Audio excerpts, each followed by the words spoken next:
झोपड़ी के सामने बर्तन मांज रही थी। उसके हाथ लाल हो चुके थे। पानी भी बर्फ जैसा ठंडा था। ठंड में उसके हाथ पैर ठिठुर रहे थे, लेकिन फिर भी वो बर्तन मांज रही थी। अरे नालायक, जल्दी जल्दी काम खत्म कर, मुझे मेला देखने जाना है। अगर वहाँ जाने में देर हो गई तो आज तेरी खैर नहीं। माँ, पानी बहुत ठंडा है माँ।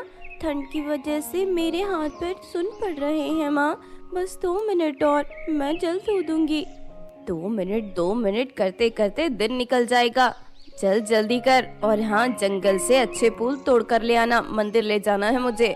परसों की तरह अगर तू बासी फूल लेकर आई तो वही फूल तेरे मुंह पे मारूंगी मैं। हाँ माँ, फिक्र मत करो, मैं आज अच्छे फूल तोड़ कर लाती हूँ।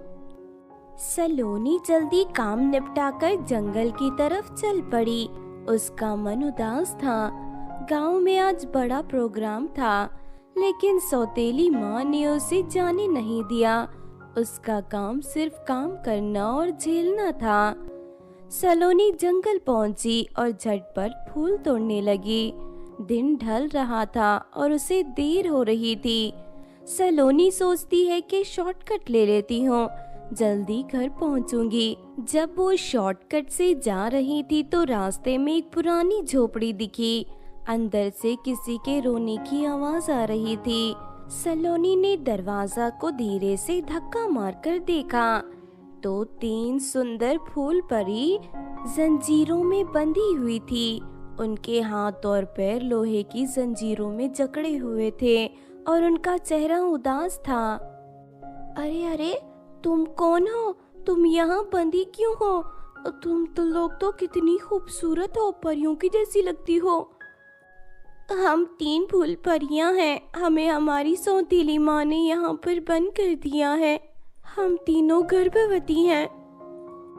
हमने 3 राजकुमारों से प्रेम किया और उनसे विवाह किया, पर हमारी सौतेली माँ को ये पसंद नहीं आया। हमारी सौतेली माँ ने हमारी जादुई छड़ियाँ छीन ली और हमारे पतियों को भेड़ बना दिया। फिर उन्हें एक अमीर औरत को बेच दिया।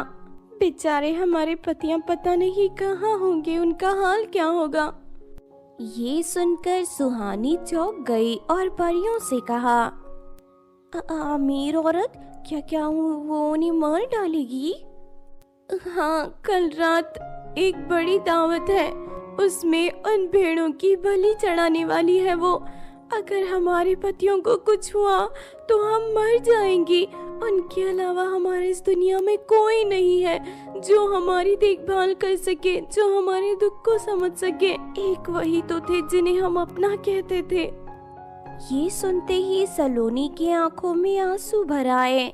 सलोनी ने गर्भवती फूल परियों की बातें सुनकर बहुत ज्यादा दुख हुआ। हाँ, सौतेली माँ सच में बहुत बुरी होती है। मेरी भी सौतेली माँ मुझे बहुत सताती है। वो मुझे ठीक से खाना नहीं देती, मुझे रोज मारती है, मुझे यहाँ दूर दूर जंगल तक फूल तोड़ने भेजती है, मुझसे घर के सारे काम करवाती है। मेरा भी इस दुनिया में कोई नहीं है। सलोनी ने जंजीरों को खोलने की कोशिश की ताकि वो गर्भवती परियों को आजाद कर सके, पर वो खुल नहीं रही थी। ये जंजीरें जादू से बनी हुई हैं। ये तभी खुलेंगी जब उन भेड़ों के गले में बंधी चाबी वापस ले आएंगे। उन्हीं जादू की चाबी से ये खुल पाएंगे। सलोनी अपने आंसू पोंछती है और परियों से वादा करती है, तुम लोग टेंशन मत लो, मैं वादा करती हूँ मैं तुम्हारे पतियों को वापस लेकर ही आकर रहूंगी। क्या तुम लोग मुझे बता सकते हो वो अमीर औरत का घर कहाँ पर है? 3 फूल परियां मुस्कुराई और सलोनी को उस अमीर औरत का पता बताया। उन्होंने अपनी बची कुची जादुई शक्तियों से सलोनी को 3 अलग अलग फूल दिए, लेवेंडर, रोज और सनफ्लावर का फूल। इन्हें उन भेड़ों के सामने ले जाना, उनकी असली यादों को वापस लाने के लिए। हमारी सौतेली माँ ने उनकी याददाश्त को भी गुम कर दिया है। जब वो ये फूल देखेंगे उन्हें हमारी याद आएगी, उनकी याददाश्त वापस आ जाएगी। सलोनी ने फूल को अपने गोद में रखा। आप लोग चिंता मत करो, मैं जल्दी तुम्हारे पतियों को वापस लेकर आती हूँ। मैं अभी जाकर उन्हें बचा कर लाती हूँ। सलोनी रात होते ही सीधा उस अमीर औरत के महल पहुंची। महल बड़ा था, लेकिन उसके अंदर का माहौल काफी कठोर लग रहा था। नौकर इधर उधर भाग रहे थे। दावत की तैयारी जोर शोर से हो रही थी। सलोनी दरवाजे पर दस्तक देती है। कोई है क्या? मुझे यहाँ कोई काम मिल सकता है? मुझे काम की बहुत जरूरत है। क्या कोई काम है मेरे लिए? तुम कौन हो? यहाँ क्या करने आई हो? मेरा नाम सलोनी है। मैं काम की तलाश में यहाँ आई हूँ। मुझे काम की बहुत जरूरत है। मुझे कोई भी काम मिल जाए तो मैं कर लूंगी। मैं हर काम कर सकती हूँ, बस मुझे काम करना है।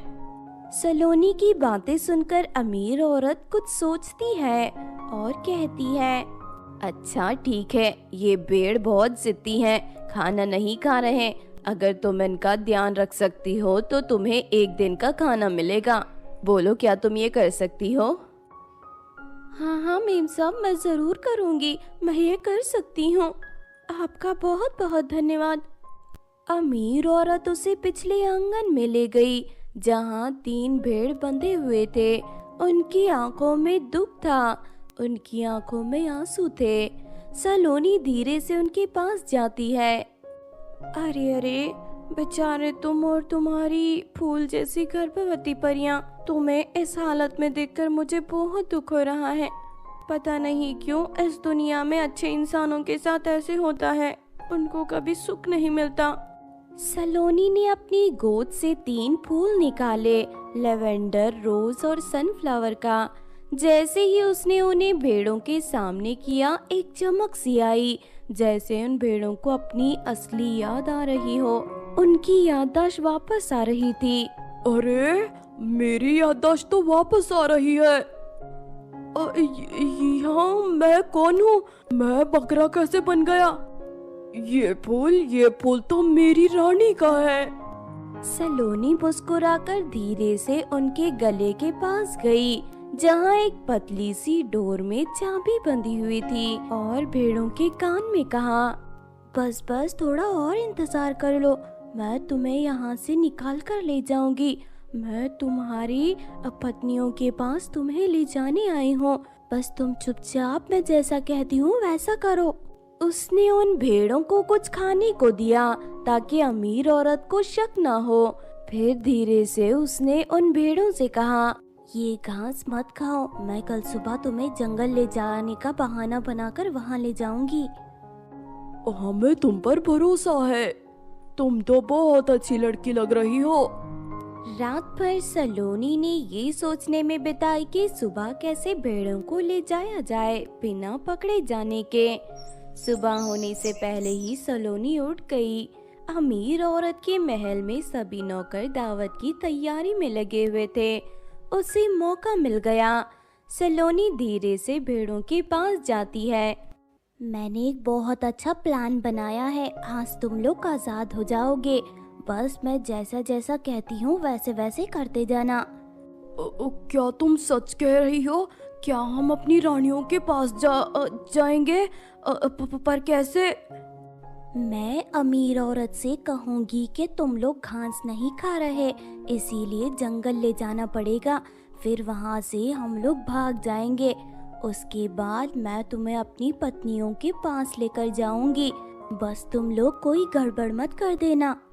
पर लेकिन अगर उसने मना कर दिया तो फिर हम अपनी पत्नियों के पास नहीं जा पाएंगे क्या?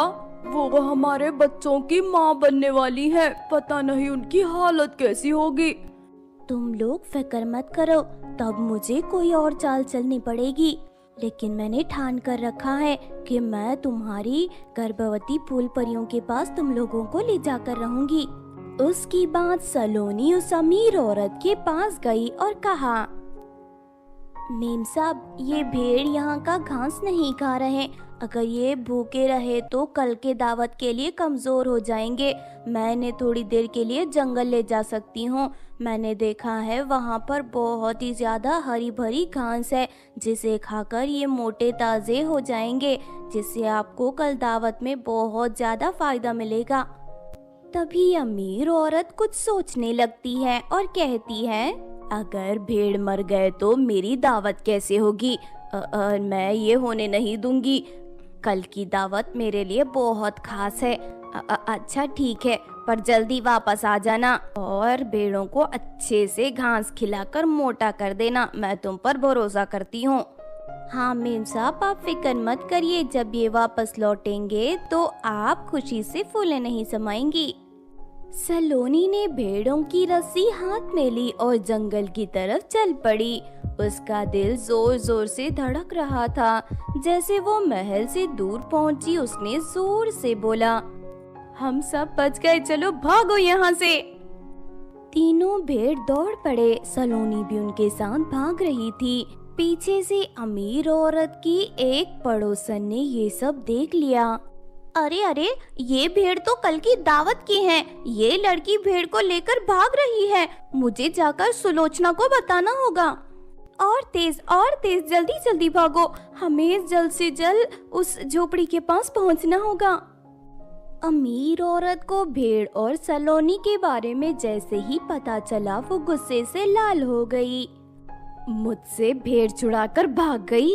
इस लड़की को तो मैं सबक सिखा कर रहूंगी। मैं उसे जिंदा नहीं छोड़ूंगी। चलो लड़को, डंडे उठा लो और मेरे साथ चलो।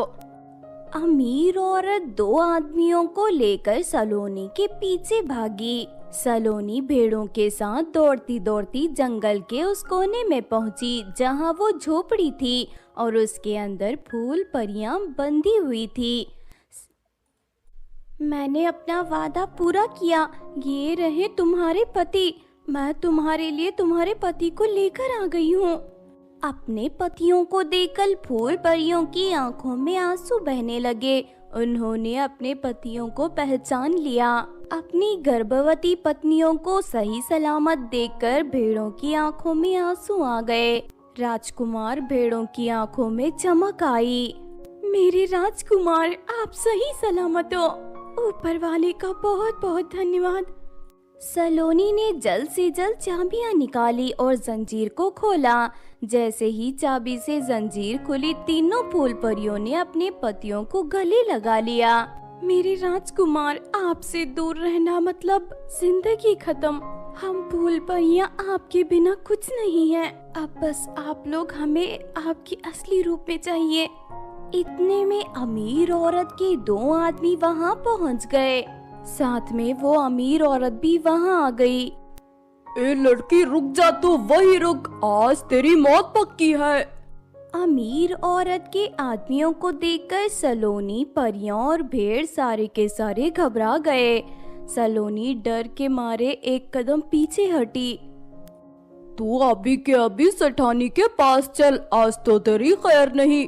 तुझे तो ऐसी सजा मिलेगी कि जिंदगी भर तू भूल नहीं पाएगी। और तुम लोग चलो मेरे साथ, तुमने हमारे भेड़ों को चुराया है।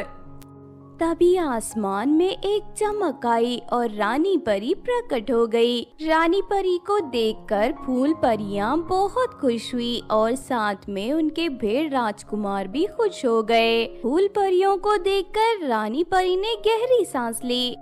ठहर जाओ तुम लोग, वरना तुम लोगों की खैर नहीं अगर उन्हें नुकसान पहुंचाया तो। रानी परी का गुस्सा देखकर अमीर औरत के आदमी झट से रुक गए। रानी परी ने एक जादू की छड़ी घुमाई और दोनों आदमियों को जोर जोर से बिजली के झटके दिए। बिजली के झटके खाकर उन आदमियों की चीखें निकल गई। बहुत ज्यादा दर्द हो रहा है। अरे छोड़ो हमें। अरे छोड़ दो। सेठानी जी, बचा लीजिए। अमीर औरत दूर से ये सब देख रही थी। जैसे ही उसने देखा कि रानी परी सचमुच इतनी शक्तिशाली है, वो डर के मारे वहाँ से भाग गई। रानी परी ने अपनी जादुई छड़ी घुमाई। एक चमक उठी और भेड़ के रूप में जो 3 राजकुमार थे वो अपने असली रूप में लौट आए।